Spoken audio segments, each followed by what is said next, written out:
Mi novia dijo, te ves tan ridículo llorando después de abrirme con ella, así que decidí echarla de mi casa. Tengo 31 años y soy emprendedor. Desde hace 6 años me dedico a la comercialización de insumos hospitalarios. No soy fabricante, compro al mayoreo y distribuyo a clínicas y hospitales privados.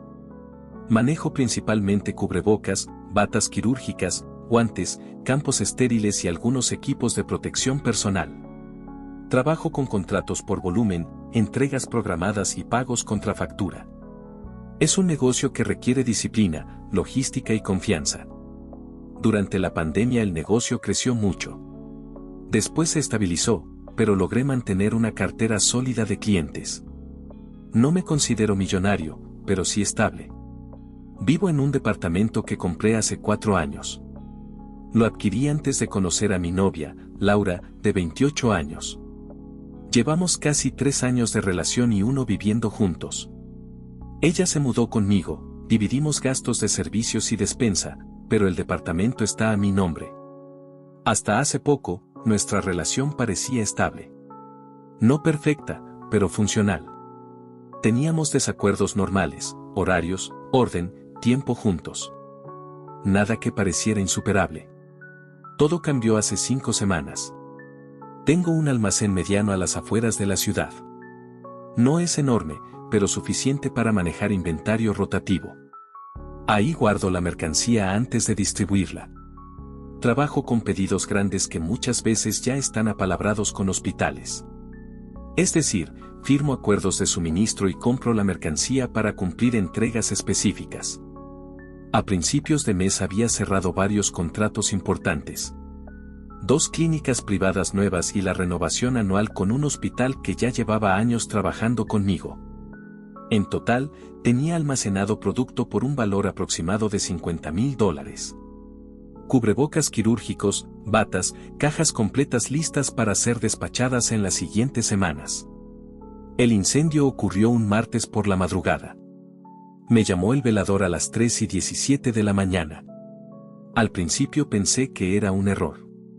Cuando contesté, lo escuché gritar que salía humo del almacén. Me vestí en menos de 1 minuto y conduje hasta allá sin entender completamente lo que estaba pasando.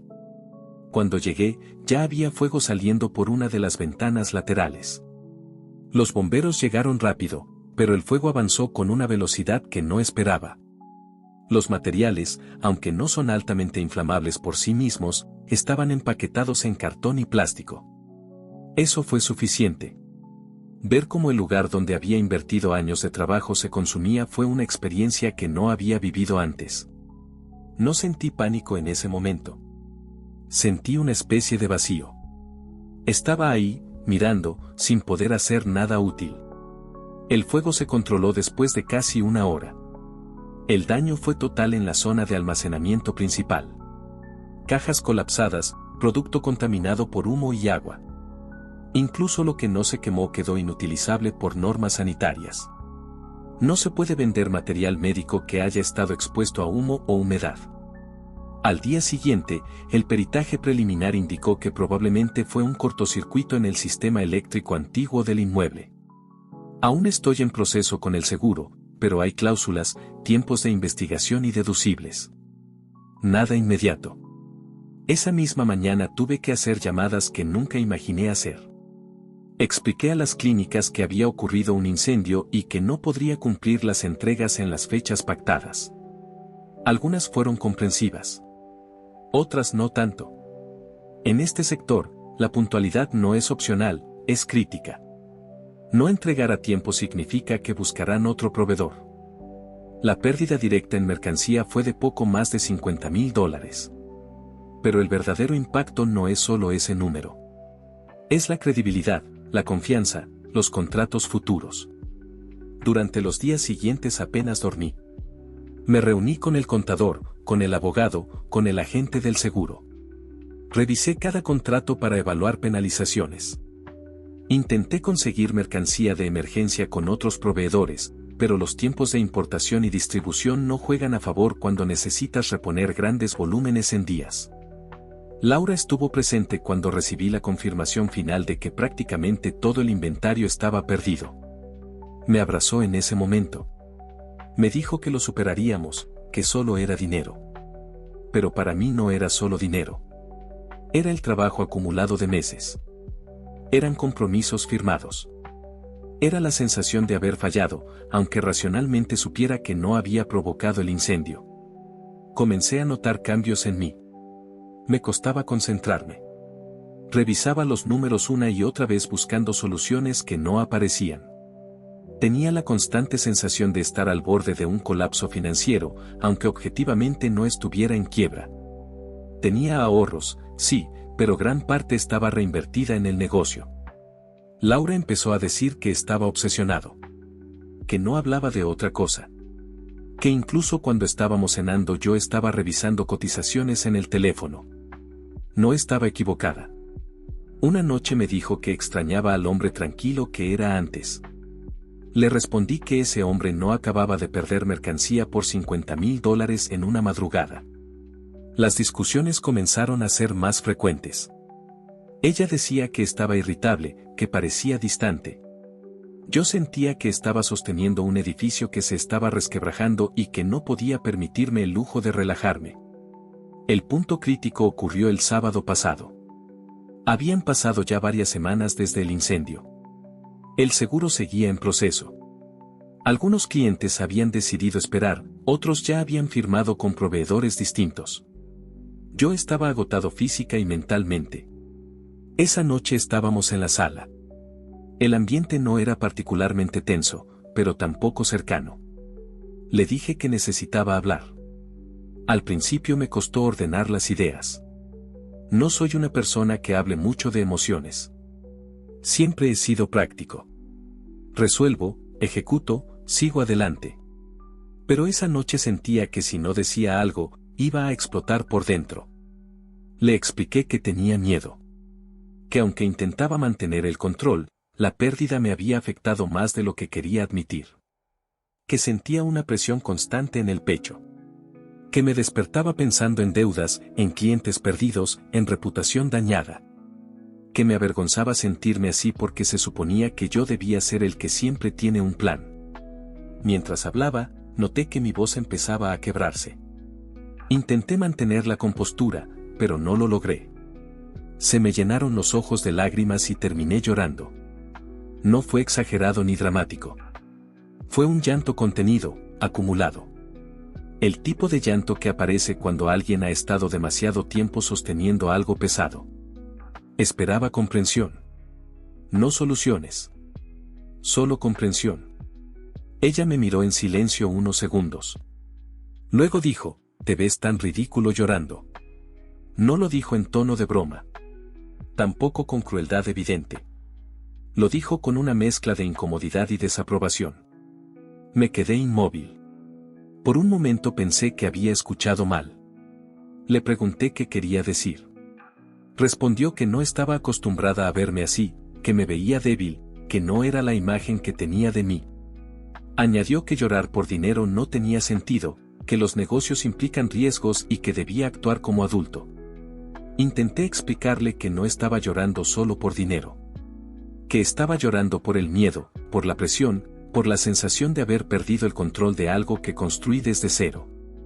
Ella negó con la cabeza y dijo que exageraba. Que estaba dramatizando una situación que, según ella, con trabajo se podía solucionar.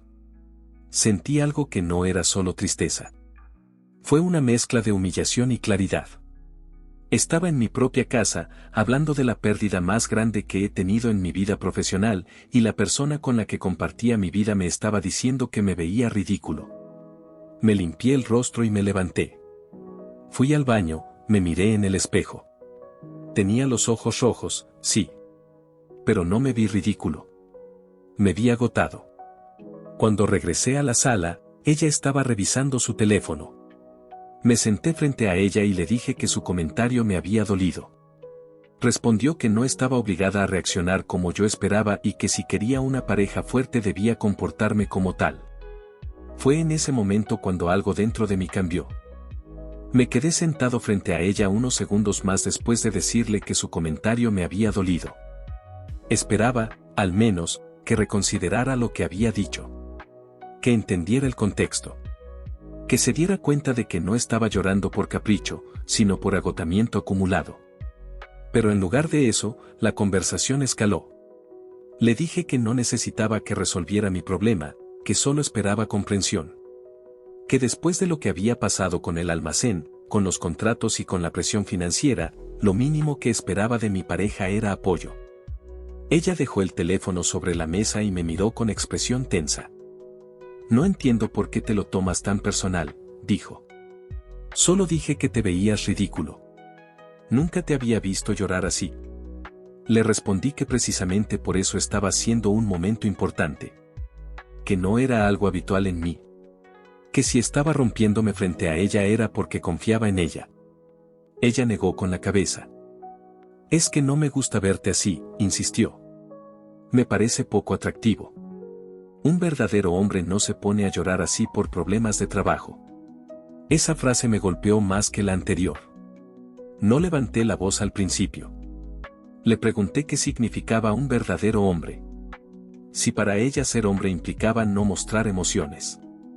Le dije que estaba hablando de una pérdida real, cuantificable, que había afectado mi estabilidad y mi reputación profesional. No era una discusión trivial. Ella respondió que en los negocios siempre hay riesgos. Que si yo decidí ser emprendedor debía asumir las consecuencias con madurez. Que llorar no solucionaba nada. Le expliqué que no estaba llorando para solucionar nada. Que estaba llorando porque llevaba semanas reprimiendo lo que sentía. Que me despertaba con ansiedad, que sentía presión constante, que estaba haciendo todo lo posible para recuperar el negocio. Que lo único que estaba pidiendo era apoyo emocional. Entonces fue cuando lo dijo de forma más directa. Estás siendo un llorón. La palabra quedó suspendida en el aire. Sentí que algo se endurecía dentro de mí. No era rabia explosiva, era algo más frío. Una especie de decepción sólida. Le pregunté si realmente pensaba eso. Respondió que sí. Que los hombres que ella admiraba eran fuertes, resolutivos, que no se desmoronaban así. Que mi reacción le hacía perder confianza. En ese momento dejé de intentar que entendiera mi punto. Empecé a observarla como si estuviera viendo a alguien diferente. Le dije que la fortaleza no es ausencia de emoción. Que lo que estaba haciendo era precisamente enfrentar la situación, buscar soluciones, negociar con clientes, hablar con el seguro, asumir responsabilidades. Que permitirme llorar no anulaba nada de eso. Ella se cruzó de brazos. No sé, dijo. Yo no podría estar con alguien que se quiebra así por dinero. Le respondí que no era por dinero como si estuviera llorando por haber perdido una apuesta. Era por el esfuerzo invertido, por el riesgo asumido, por el miedo legítimo a que el negocio no se recuperara igual. La discusión subió de tono. Ambos hablábamos más fuerte, aunque sin gritar. Había tensión acumulada que no tenía que ver solo con esa noche. En algún punto le dije algo que había estado evitando pensar en voz alta. Yo creí que podía contar contigo. Ella respondió casi de inmediato. Puedes contar conmigo, pero no para esto. No para que te pongas a llorar como si el mundo se hubiera acabado. Ese fue el punto de quiebre definitivo. Respiré profundo y decidí cambiar el enfoque. Le dije que, más allá de la discusión emocional, había algo práctico que debíamos hablar. Que la pérdida había sido grande. Que aunque confiaba en que podría recuperar el negocio con el tiempo, en el corto plazo necesitaba ajustar gastos. Le expliqué con números. Le dije que $50,000 en inventario no se recuperan de un día para otro. Que aunque el seguro respondiera parcialmente, habría deducibles y tiempos muertos. Que necesitaba liquidez para reponer mercancía y no perder más clientes. Que durante los próximos meses lo responsable era apretarnos el cinturón. Le dije que eso significaba reducir salidas a restaurantes caros, viajes innecesarios y compras de lujo. Que era una etapa temporal, pero necesaria. Ella me miró como si hubiera dicho algo absurdo. ¿Estás hablando en serio?, preguntó. Sí, respondí. Es lo lógico. No podemos seguir gastando como si nada hubiera pasado. Su expresión cambió a molestia abierta. Ni pienses que yo voy a limitarme por tu mala suerte, dijo. Yo no provoqué ese incendio. Le respondí que no estaba culpándola de nada. Que simplemente éramos pareja y vivíamos juntos. Que las decisiones financieras nos afectaban a ambos. Ella negó con firmeza. Yo quiero seguir viviendo como hasta ahora. Me gusta salir a cenar a buenos lugares. Me gusta comprarme ropa de calidad. No voy a empezar a contar monedas porque tú perdiste dinero. Sentí incredulidad. Le pregunté si entendía que estábamos hablando de estabilidad. Que no era un capricho mío.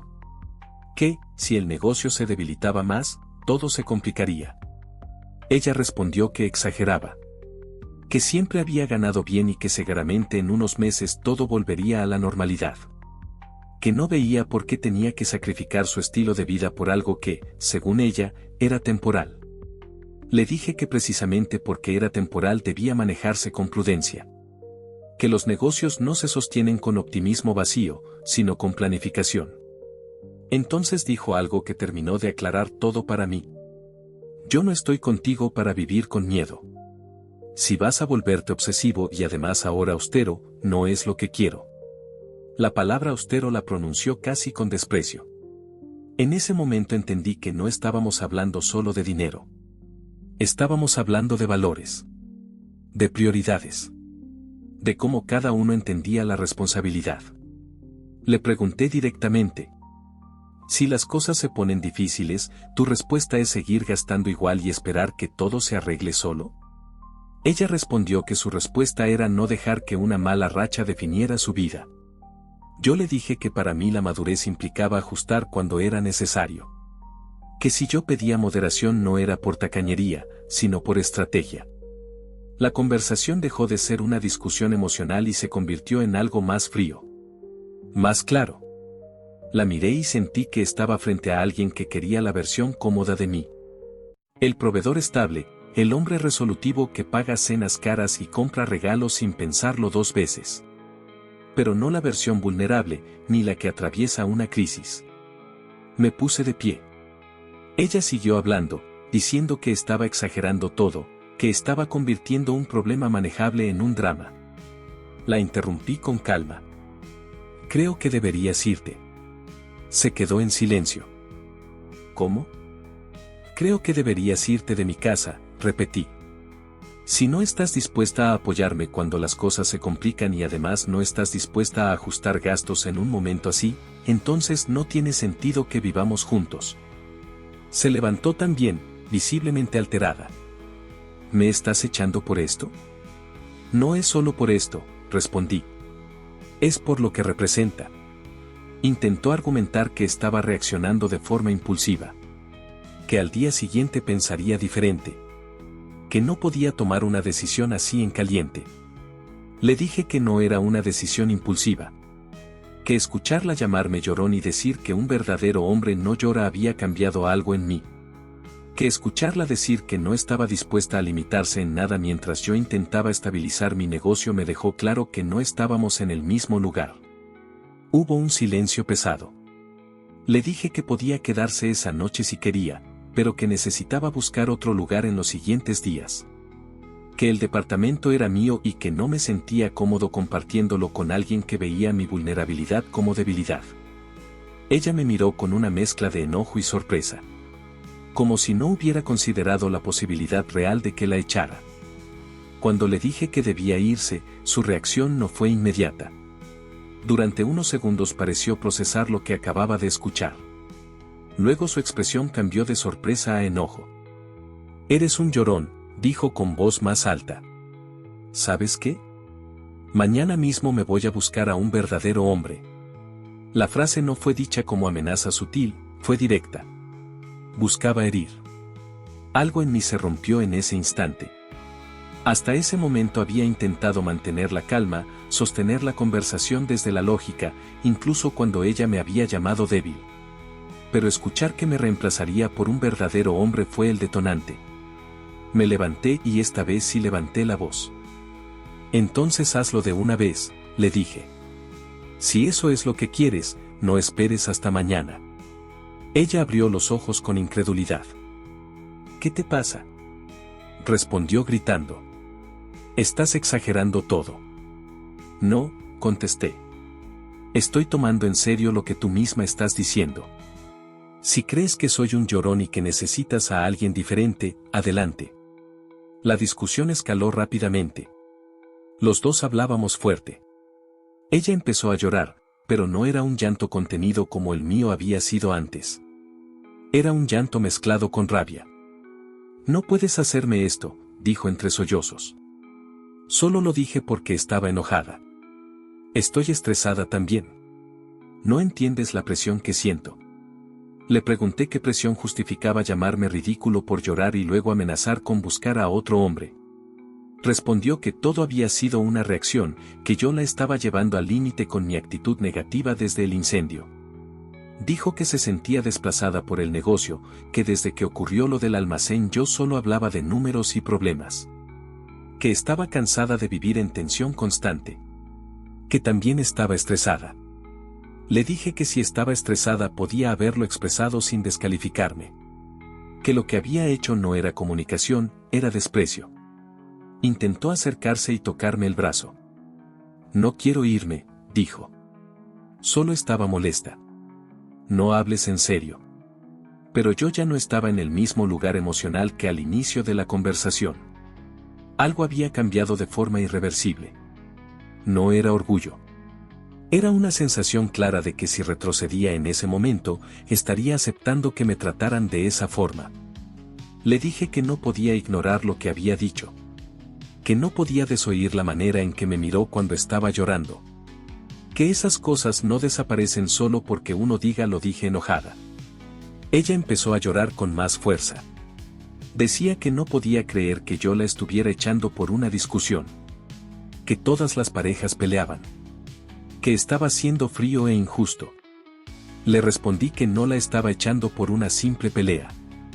Que la estaba echando porque había cruzado límites importantes, burlarse de mi vulnerabilidad, cuestionar mi valor como hombre y negarse a enfrentar juntos una situación financiera difícil. Durante varios minutos la discusión fue circular. Ella alternaba entre enojo y victimización. Me acusaba de ser exagerado y luego me pedía que la entendiera. Decía que estaba bajo presión, que yo no veía lo difícil que había sido convivir conmigo las últimas semanas. Finalmente tomó su bolso y empezó a guardar cosas básicas con movimientos bruscos. Dijo que si eso era lo que yo quería, se iría. No intenté detenerla. Mientras empacaba, repetía que yo me iba a arrepentir. Que cuando estuviera solo entendería lo que había perdido. Que nadie iba a soportar mi carácter obsesivo. Yo permanecí en silencio. Cuando terminó de guardar algunas cosas, pidió un taxi desde su teléfono. La espera fue tensa. Ninguno habló. Solo se escuchaban sus respiraciones agitadas. Antes de salir, volvió a mirarme. No puedes hacerme esto, dijo con voz quebrada. Solo dije cosas que no sentía. Le respondí con calma. Las palabras que salen en el peor momento suelen ser las más sinceras. Ella negó con la cabeza y salió del departamento. Desde la ventana vi cómo subía al taxi. Supuse que iría a casa de sus padres. No intenté llamarla. No escribí. Me quedé de pie varios minutos mirando la calle vacía después de que el vehículo se fue. Esa noche dormí poco, pero curiosamente sentí menos presión que en semanas anteriores. No alivio completo, pero sí una especie de silencio interno. Al día siguiente no tuve noticias suyas hasta la tarde. Un amigo me envió una captura de pantalla. Era una publicación en Facebook hecha desde el perfil de Laura. En el texto insinuaba que yo era un estafador. Decía que había vendido mercancía que nunca entregué. Que varias personas debían tener cuidado conmigo. No mencionaba el incendio. No mencionaba contratos cancelados ni la investigación del seguro. Solo insinuaba que yo había cobrado por producto inexistente. Sentí una mezcla de enojo e incredulidad. En mi negocio la reputación lo es todo. Una acusación pública de ese tipo, aunque fuera vaga, podía afectar seriamente mi credibilidad. Entré a su perfil y vi la publicación. No era extremadamente detallada, pero lo suficiente para generar dudas. Algunos comentarios preguntaban qué había pasado. Otros reaccionaban con sorpresa. No respondí públicamente. Decidí actuar de forma más directa. Primero, tomé capturas de pantalla. Luego presenté un reclamo formal ante la plataforma por difamación y contenido falso que afectaba mi actividad comercial. Adjunté documentación básica que demostraba la existencia del incendio y la relación contractual con mis clientes. También envié mensajes privados a 2 clientes con los que sabía que ella tenía contacto indirecto, aclarando la situación de manera profesional, sin entrar en detalles personales. Durante las siguientes horas estuve pendiente. No era la primera vez que veía conflictos personales trasladarse a redes sociales, pero nunca pensé que me ocurriría así. Afortunadamente, Facebook respondió relativamente rápido. La publicación fue retirada por incumplir políticas relacionadas con acusaciones sin pruebas. No sé si ella la eliminó voluntariamente o si fue retirada tras la revisión, pero dejó de estar visible. Eso no borró el impacto emocional. Entendí que la persona con la que había compartido mi vida no solo había reaccionado con desprecio ante mi vulnerabilidad, sino que además estaba dispuesta a dañar mi reputación cuando las cosas no salieron como quería. Han pasado varias semanas desde entonces. El proceso con el seguro sigue su curso, pero ya tengo confirmación de que cubrirán una parte significativa de la pérdida. No todo, pero lo suficiente para respirar. Más importante aún, mis clientes más fieles decidieron quedarse. 2 hospitales aceptaron reprogramar entregas. Una clínica incluso me ofreció un anticipo parcial para ayudarme a reponer inventario más rápido. Ese gesto me recordó que la confianza construida durante años no desaparece por una crisis. He trabajado de manera más cautelosa. Reduje gastos personales como dije que debía hacerlo. Ajusté proyecciones. Negocié plazos con proveedores. No ha sido fácil, pero empiezo a ver estabilidad nuevamente. En lo personal, el silencio en el departamento ha sido extraño, pero también revelador. No he intentado retomar contacto con Laura. Ella tampoco ha vuelto a escribir después de que la publicación fue eliminada. A veces pienso en esa noche en el sofá. En el momento exacto en que me dijo que me veía ridículo llorando. No por el dolor del comentario en sí, sino por lo que representó. Perder mercancía por $50,000 fue duro. Pero perder la ilusión de que la persona a tu lado estará contigo cuando el negocio, el dinero o la imagen se tambalean, es otra clase de pérdida. Hoy el negocio comienza a recuperarse. No estoy donde estaba antes del incendio, pero tampoco estoy en ruinas. Y al menos tengo claridad sobre algo, prefiero reconstruir desde cero con dignidad, que sostener estabilidad aparente al lado de alguien que confunde vulnerabilidad con debilidad.